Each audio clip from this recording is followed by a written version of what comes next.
সেক্ষেত্রে সাব্বিরকে হয়তোবা আবারও আমরা দেখবো। যদি সুযোগ পায় ভালো খেলার জন্য এবং যদি ওই সুখবর, সুপার ফোরে উঠতে আফগানিস্তানের বিপক্ষে ম্যাচের জন্য সাব্বির রহমানকে এশিয়া কাপে নিয়ে যাচ্ছে বিসিবি। দর্শক, বিস্তারিত জানতে পুরো ভিডিওটি শেষ পর্যন্ত দেখুন। টানা 3 সিরিজ জয়ের সুখস্মৃতি নিয়ে এশিয়া কাপ অভিযানে নেমেছিল বাংলাদেশ দল। হংকংকে হারিয়ে দারুণ শুরু পেলেও গ্রুপ পর্বের দ্বিতীয় ম্যাচে শ্রীলঙ্কার কাছে 6 উইকেটে হেরে গেছে টাইগাররা। বাজেভাবে হারের ফলে সুপার ফোরের সমীকরণটাও বেশ কঠিন হয়ে গেছে টাইগারদের জন্য। বাকি থাকা ম্যাচে আফগানদের বিপক্ষে এখন জয় ছাড়া কোনো বিকল্প নেই বাংলাদেশের জন্য।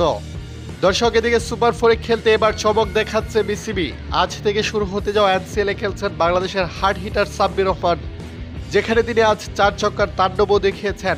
এদিকে বাংলাদেশের এমন অবস্থা দেখে সাব্বির রহমানকে এশিয়া কাপে খেলানোর জন্য নিয়ে যাচ্ছে বাংলাদেশ টিম ম্যানেজমেন্ট বিসিবি। জানা গেছে সবকিছু ঠিক থাকলে বাংলাদেশ ব্যাটিং লাইন শক্ত করতে সাব্বির রহমানকে আফগানিস্তানের বিপক্ষে খেলানো হবে। প্রিয় দর্শক, এ ব্যাপারে আপনাদের কি মন্তব্য?